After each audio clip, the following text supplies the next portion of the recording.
और कल किसानों को अंतर राशि का भुगतान किया जाना है। किसानों के खाते में ये राशि अंतरित होगी और इस समय सीएम साय ने जो बयान दिया वो किसानों के लिए एक बड़ी खुशखबरी है। दरअसल किसानों को अंतर की राशि का भुगतान किया जाना है। 10,000 करोड़ से ज्यादा की राशि किसानों को दी जाएगी। सीएम ने कहा किसानों को कि होली अच्छे से मन सके, इसलिए होली से पहले ही ये राशि ट्रांसफर करेंगे। मंत्री, सांसद, विधायक कार्यक्रम में शामिल होंगे।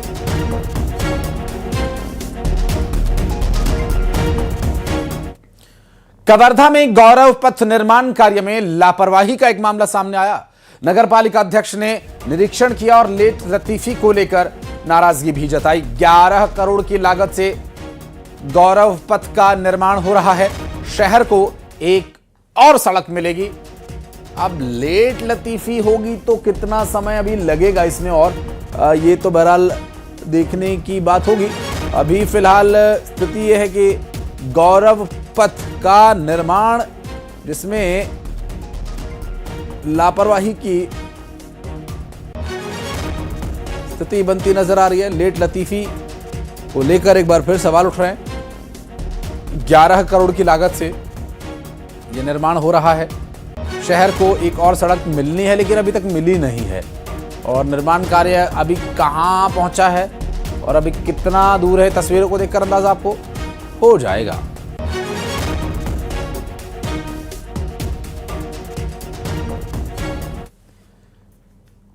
और गरियाबंद से खबर है, जहां किडनी की बीमारी से प्रभावित सुपेबेड़ा गांव में जांच टीम पहुंची है और एम्स से पहुंची ये जांच टीम संबलपुर यूनिवर्सिटी से ये टीम आई थी।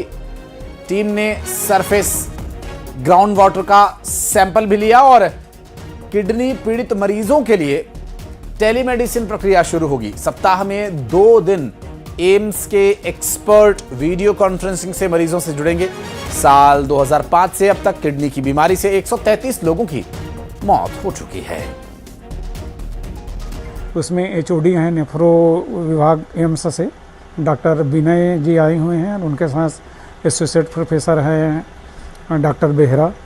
तो ये जितने यहाँ पर जो ट्रीटमेंट चल रहे हैं हमारे सुपेबेड़ा से आसपास के गांव से, उनके सबका हम आज इलाज भी कर रहे हैं और उसको काउंसलिंग भी करेंगे।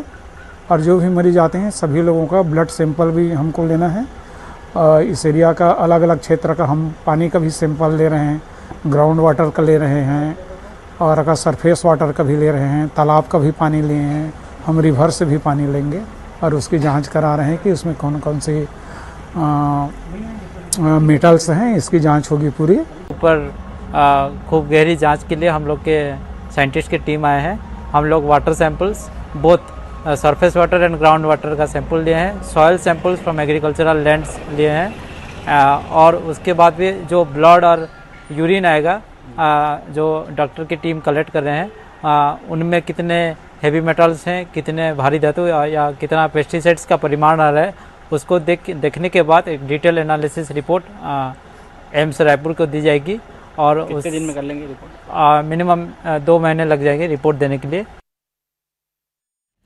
और जल संरक्षण और भूजल संवर्धन की दिशा में भारत सरकार ने कोरिया जिले में सफल 5% मॉडल को देश भर में लागू करने का फैसला लिया। पिछले दिनों हुई बैठक में छत्तीसगढ़ के सभी जिला कलेक्टर्स के साथ जल संरक्षण और संवर्धन विषय पर विस्तृत चर्चा हुई थी, जिसमें कोरिया जिले के नवाचार को राष्ट्रीय स्तर पर अपनाने पर सहमति बनी। केंद्रीय मंत्री सीआर पाटिल ने इस पहल की सराहना की और यह मॉडल अब कोरिया तक सीमित नहीं रहेगा, बल्कि छत्तीसगढ़ सहित पूरे देश में लागू किया जाएगा।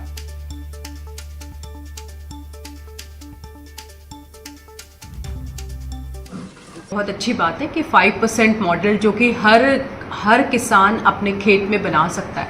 उसके खेत का रकबा जितना भी बड़ा हो उसका 5% में अगर वो ऐसा स्टेप नुमा गड्ढा बनाता है तो जल संरक्षण में एक बहुत अभूतपूर्व योगदान वो कर सकता है। इसको हम लोगों ने पिछले वर्ष बैकुंठपुर और सोनहत में ये मॉडल हम लोगों ने शेयर भी किया था भारत सरकार के साथ, जिसकी प्रशंसा माननीय मंत्री जी ने, केंद्रीय मंत्री जी ने की है और इसको पूरे देश में लागू करने की बात भी कही है। और धमतरी में एक भीषण सड़क हादसा हो गया, जहां कुंडेल गांव के पास एक सड़क हादसा हुआ। 2 बाइक में सीधी टक्कर हो गई और इस हादसे में 4 युवक घायल हो गए। मगरलोड थाना इलाके में यह हादसा हुआ है।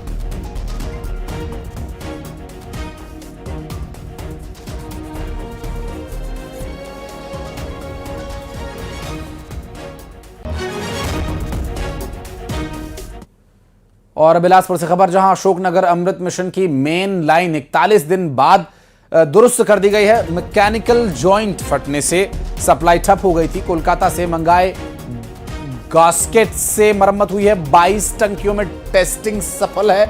आज से नियमित जलापूर्ति शुरू हो गई है।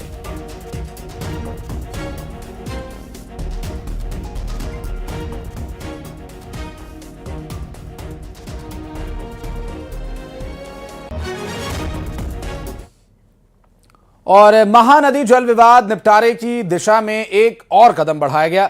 हीराकुंड बांध का टीम ने मुआयना किया। दरअसल ट्रिब्यूनल अध्यक्ष जस्टिस, और अभी आपको लिए चलेंगे उस खबर पर भी सीधा। अभी आपको लिए चलते हैं मुख्यमंत्री विष्णुदेव साय की वो तस्वीरें दिखाते हैं, जहां पर वे पूर्व उन नक्सली लोगों से मिल रहे हैं जो अब मुख्य धारा में आ गए हैं। और आपने देखा होगा कि डिप्टी सीएम विजय शर्मा के आवास पर उन सभी को बुलाया गया था, मुलाकात की, डिनर किया, फिर उसके बाद विधानसभा की कार्यवाही देखने के लिए इन्हें बुलाया गया है। और देखिए, ये मुलाकात की 2 तस्वीरें एक्सक्लूसिवली हम आपको दिखा रहे हैं। प्रदेश के मुख्यमंत्री विष्णुदेव साय मुलाकात करते हुए, और देखिए वित्त मंत्री ओपी चौधरी भी उनके साथ मौजूद हैं। और विधानसभा में ये मुलाकात हुई। सुरक्षा बलों और पूर्व नक्सलियों को आप देख सकते हैं जो कि अब मुख्य धारा से जुड़ गए हैं। और यहाँ ये जो तस्वीर आप देख रहे हैं, ये दरअसल विधानसभा से तस्वीरें हम आपको दिखा रहे हैं। मुख्यमंत्री, उप मुख्यमंत्री और वित्त मंत्री समेत कई अधिकारी भी यहाँ पर हैं, और साथ ही सुरक्षा बल के अधिकारी जो यहाँ पर पहुँचे हुए आप देख सकते हैं इस वक्त तस्वीरें आपकी स्क्रीन पर। और अभी जो स्थिति है, लगातार नक्सलवाद के खिलाफ कार्रवाई तो चल ही रही है, लेकिन ऐसे में नक्सलवाद का खात्मा करना और नक्सलवाद के उस दंश को पूरी तरह से मिटा देने का जो लक्ष्य सरकार ने निर्धारित किया है, उस लक्ष्य की ओर लगातार अग्रसर है टीम। और मुख्यमंत्री क्या कुछ कहते हैं, देखने का विषय होगा।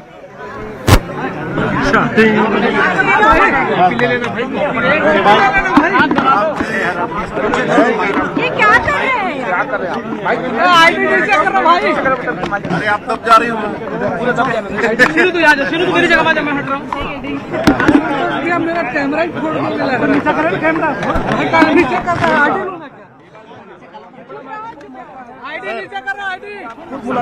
आईडी तो नीचे करो, चेहरा तो दिखेगा। यार बड़ा गौरव का विषय है कि हम लोग आत्मसमर्पित माओवादियों के लिए बहुत अच्छा पुनर्वास पूरा चेहरा, इसका परिणाम भी देखने को मिला है। 2500 से ज्यादा माओवादी आत्मसमर्पण किए हैं, जिसमें विभिन्न स्तर के हैं। राज्य को और भी सौभाग्य का विषय है कि आज 120 आत्मसमर्पित हमारे माओवादी यहाँ पर विधानसभा भवन भी आए हैं, विधानसभा की कार्यवाही भी देखे हैं। यहाँ हम लोग के साथ उनकी फोटोग्राफी भी हो रही है। हमारे गृह मंत्री, हमारे मंत्रीगण, हमारे डीजीपी अधिकारियों के साथ उनकी फोटोग्राफी भी हो रही है। उनसे हम लोग बात भी किए हैं, बहुत अच्छा उनको लग रहा है। उनका बहुत बहुत स्वागत है और उनके भविष्य की चिंता सरकार करेगी। सर, आप लोगों ने जो पुनर्वास नीति बनाई उससे देखा जा रहा है काफी संख्या में जो नक्सली सरेंडर कर रहे हैं और निश्चित तौर पर इसका व्यापक असर भी देखने को मिल रहा है। हाँ, पुनर्वास नीति बहुत अच्छी है और हम लोग उनके भविष्य की चिंता कर रहे हैं। 10,000 रुपया 3 साल तक उनको आर्थिक सहयोग के रूप में देंगे। उनका स्किलिंग भी करा रहे हैं, काम से भी जोड़ेंगे। शहर में अगर मकान बनाना है तो 4 डिसमिल जमीन, गांव में खेती करेंगे तो 1 हेक्टेयर जमीन, ये सब की व्यवस्था पुनर्वास नीति में है और उसका परिणाम है कि आज इतनी बड़ी तादाद में पुनर्वासित हो रहे हैं। सर जो बच गए उनसे क्या अपील करेंगे सर आप? अब जो थोड़े बचे होंगे वो भी आ जाएंगे, अभी तो 1 महीना है। जो इनके सबसे बड़े कमांडर है देव जी, उन्होंने भी सरेंडर कर दिया है। हाँ, उन्होंने भी किया है। तो अब तो लग नहीं रहा है कि कोई बहुत ज्यादा जो टारगेट था वो पूरा कर लिया गया। छोटे स्तर के बच्चे होंगे वो भी आ जाएंगे। Thank you sir.